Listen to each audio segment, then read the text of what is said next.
Olá, sejam bem-vindos a mais um programa Matsuda em Foco aqui no nosso canal do YouTube. Se você ainda não se inscreveu no nosso canal, aproveite, se inscreva e ative as notificações clicando no sininho. Estamos sempre colocando aqui conteúdos importantes. Hoje o assunto é como utilizar corretamente os proteinados de seca e vamos falar também da linha de produtos específicos que a Matsuda tem no mercado para cria, para recria e para engorda no período seco do ano. E para falar sobre este assunto, aqui ao meu lado, o médico veterinário Marco Antônio Finardi. Bem-vindo, um bom dia para você, Marco. Bom dia, Sueli, muito obrigado e bom dia aos amigos que nos acompanham pelo canal da Matsuda. Bom, como é que deve ser então, Marco, um bom planejamento nutricional para o período seco do ano? E todas as categorias, elas merecem uma atenção nesse período, né? Com certeza, Sueli. Todas as categorias necessitam dessa atenção, exatamente para que a gente não tenha um prejuízo na produtividade desses indivíduos. E lembrar sempre que o planejamento para o período de seca, ele se inicia ainda dentro do período de águas.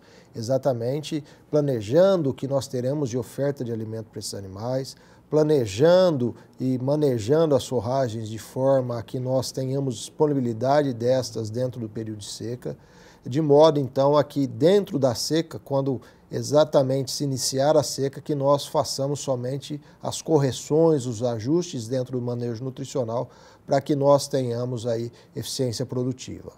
Quando nós pensamos em planejar o que será feito na seca já no período de seca, é extremamente difícil e complicado que nós acertemos, exatamente porque em muitas situações nós não manejamos a forragem de forma correta, a pastagem de forma correta, onde nessas situações nós poderemos ter o que? Uma baixa quantidade de alimento disponível aos animais, aí essa baixa oferta, essa baixa quantidade será um gargalo para a produtividade. Então é muito importante sempre que os amigos produtores, quando necessário, se programem realizando o armazenamento de alimento para os animais, como por exemplo a ensilagem de forrageiras, a fenação de forrageiras, tudo isso para que seja utilizado como um alimento complementar dentro do período de seca e quando houver a possibilidade também, logicamente, que se trabalhe fazendo diferimento de pastagem, ou seja, armazenando o alimento diretamente no pasto para que esses animais possam fazer uso dessa forragem dentro do período de seca. Então, o planejamento sempre deve ser feito de forma que anteceda a entrada da seca, exatamente para que, quando necessitarmos, houver essa disponibilidade. No Brasil, grande parte das pastagens não possuem um bom valor nutricional e no período seco do ano elas acabam perdendo ainda mais valor. Então, é o que o produtor deve fazer para que seus animais não percam peso, continuem saudáveis durante todo esse período?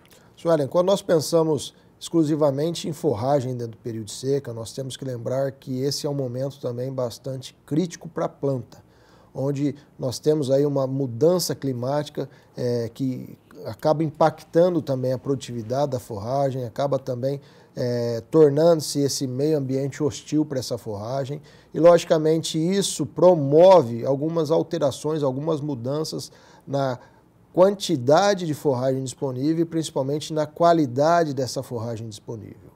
Nós temos que lembrar que a seca, por ser um momento aí onde nós temos baixos índices pluviométricos, muitas vezes altas ou baixas temperaturas, dependendo da região onde nós nos encontramos, onde nós temos as nossas propriedades. Isso faz com que a planta ela gere um maior espessamento de parede celular para proteger o conteúdo celular, ou seja, para proteger as suas células contra esse meio ambiente hostil. Ela começa também a fazer uma mudança de reserva de nutriente das folhas para as raízes, o que leva a um decréscimo também dos níveis proteicos, energéticos e minerais da composição dessas folhas disponíveis como alimento para os animais, e tudo isso deve ser levado em consideração. Exatamente para quê? Para que nós possamos, assim então, fornecer de forma complementar aos animais esses nutrientes em quantidades insuficientes. Então, a melhor forma de nós trabalharmos com uma dieta adequada, que promova um bom desempenho produtivo dentro do período de seca, é exatamente fazendo-se uso de formulações que forneçam minerais, proteína e energia de forma complementar, ou seja, os suplementos minerais proteico-energéticos, ou também conhecidos como proteinados de seca, exatamente para que nós possamos fornecer essa proteína complementar que muitas vezes pode estar em decréscimo em até 50% quando comparado ao período de águas, a energia podendo variar até 25% e os minerais decrescendo até em 80%. Quando nós pensamos em algumas variedades forrageiras que, como você disse, mesmo dentro do período chuvoso, dentro do período de águas, onde eu tenho o ápice de produção, a melhor qualidade nutricional, já me fornece níveis limitados de proteína, como por exemplo em algumas situações 6, 7%, sabendo-se que o mínimo necessário é 7% de proteína na dieta total, para que desta forma nós tenhamos um mínimo de mantença desses animais. Na seca, esses níveis podem decrescer a 2% de proteína, 3% de proteína, e se nós não complementarmos esse aporte de proteína para os animais, o que haverá? Haverá então perda de desempenho. Os animais começarão a usar suas reservas corpóreas, gordura, musculatura, para exatamente manter a vida e aonde nós temos o efeito sanfona, animais que ganham peso nas águas e perdem na seca. Então, para evitar com que isso ocorra, primeiramente, deve haver oferta de alimento. Sabemos que a qualidade nutricional do alimento não é a melhor possível, mas havendo essa oferta, nós poderemos, de forma complementar, usar formulações com proteína e energia de modo a aumentar esse aporte de nutrientes para os animais e, principalmente, melhorar a atividade microbiana dentro do rumen. Nós sabemos que os micro-organismos ruminais dependem dos nutrientes que os animais recebem através da dieta. Se essa dieta não fornece níveis corretos desses nutrientes para a microbiota ruminal, o que acontece? A população microbiana acaba diminuindo. Ocorre uma maior morte de micro-organismos ruminais e, logicamente, uma menor proporção de micro-organismos atuando dentro do rumen. E um alimento mais duro, mais difícil de ser quebrado, faz com que esse alimento permaneça muito mais tempo dentro do rumen. E nós sabemos que quando o rumen está repleto, o animal tem a sensação do quê? De saciez, ou seja, ele não se alimenta. Então, nosso objetivo com a utilização de proteicos energéticos ou proteinados de seca é exatamente fornecer nutrientes para essa microbiota ruminal, para que essa microbiota ela trabalhe degradando mais rápido esse alimento mais fibroso, isso melhore o tempo de passagem desse alimento, isso esvazia o rumen mais rápido, dá a sensação de fome para o animal volta a comer. Comendo mais, mesmo um alimento de menor qualidade, e recebendo as complementações adequadas, nós teremos então um aporte maior de nutrientes, o que evita com que o animal perca peso. Isso já é um grande passo dentro do sistema produtivo. Quando nós temos oferta de alimento e nós trabalhamos corretamente com suplementos proteicos e energéticos formulados para essa finalidade, logicamente, além da mantença, nós conseguimos incremento de ganho.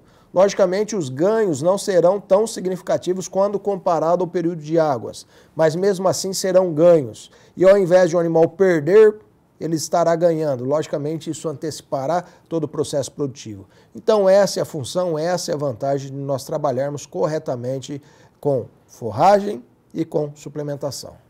Marco, e um ponto também que é muito importante dentro dessa estratégia de suplementação mineral com proteinados de seca é o coxo, né? Então, como é que tem que ser o coxo para fornecer esse alimento durante todo esse período de seca? Bom, Suelen, o coxo é fundamental, haja vista que podemos tratá-lo como o prato do boi, né? Se nós não temos coxo, não há como fornecer suplementação para os animais. Então, o primeiro passo é que nós ajustemos o coxo conforme o número de cabeças que existem dentro do lote. Quando nós pensamos numa suplementação proteica de seca, é muito importante que nós trabalhemos com no mínimo 20 centímetros por cabeça animal. Exatamente porque dentro dessa suplementação nós precisamos fornecer os minerais essenciais e fontes de proteína e energia. Logicamente, para que nós forneçamos esses níveis em proporções corretas, é preciso que nós tenhamos uma quantidade mínima sendo ingerida pelos animais. Dessa maneira, esses animais acabam permanecendo mais tempo para que possam consumir essa quantidade mínima. E dessa maneira, nós precisamos ter uma disponibilidade de coxo adequada para que todos os animais, ou para que a maioria dos animais, cheguem ao coxo ao mesmo momento e possam consumir o produto. Nós temos que lembrar que o sucesso da suplementação consiste no uso de uma formulação apropriada, mas também de um consumo correto pelos animais. Se nós fornecemos um suplemento mineral e os animais não o consomem em quantidade correta, logicamente nós não teremos todo o resultado que nós objetivamos. Então é muito importante que nós tenhamos coxos em quantidades adequadas, em tamanho adequado. Esses coxos que eles tenham disponibilidade de produto ao longo de todo o período, ou seja, que os animais, independente do horário, independente do dia, tenham acesso a esse coxo e que esse coxo tenha produto ali disponível. E também é muito importante que esses coxos fiquem alocados próximo à fonte de água dos animais, para que desta forma haja uma melhor ingestão de água e uma melhor ingestão de suplemento pelos animais também. Tudo isso associado a uma forragem que apresente ao menos volume de massa disponível para os animais, gerará então manutenção de condição corporal, ganho de desempenho e resultado financeiro ao amigo produtor. Muito bem, e para a gente encerrar, nós temos no mercado uma linha completa que atende os animais nas categorias de cria, recria, engorda e também semi-confinamento para o período seco do ano. É a linha Winterfoz, né, Marco? O que contém nesses produtos que atendem às necessidades e às exigências desses animais nesse período tão crítico do ano? Bom, Suelen, dentro das formulações da linha Winterfoz, nós temos aí suplementos com fontes de proteína essa de origem verdadeira e de origem não verdadeira, como a ureia ou a mireia, sempre objetivando fornecer substratos para a microbiota ruminal para que ela trabalhe de forma mais efetiva. Teremos também fontes de energia, todos os minerais essenciais ajustados nas proporções corretas que garantam aí a produtividade dos animais. E lembrar sempre que essas formulações elas devem ser empregadas conforme a categoria animal, trabalhada também, logicamente, conforme a época do ano. Então, são formulações voltadas e específicas para o período de seca e, se fornecidas de forma correta, como nós comentamos, com coxo adequado, fornecimento frequente e constante e havendo uma boa disponibilidade de forragem aos animais, com certeza nós teremos um bom desempenho produtivo dos animais. Então, é sempre muito importante isso, que os amigos produtores associem disponibilidade de alimento, suplementação específica e de qualidade, para que assim então nós tenhamos produtividade. Muito bem, esse foi o Matsuda em Foco de hoje. Gostou desse assunto? Curta, compartilhe com os amigos. Tem alguma dúvida, tem alguma pergunta? Nós estamos aqui à sua disposição. Marco, obrigada pela sua participação, pelas suas informações. Bom dia para você. Obrigado a você, Suelen, obrigado aos amigos que nos acompanharam. Matsuda está aqui sempre à disposição. Qualquer dúvida, esclarecimento, fique à vontade, entre em contato conosco. Estamos aqui sempre à disposição para auxiliá-los. Forte abraço a todos e até a próxima. Até o próximo programa. Tchau, tchau.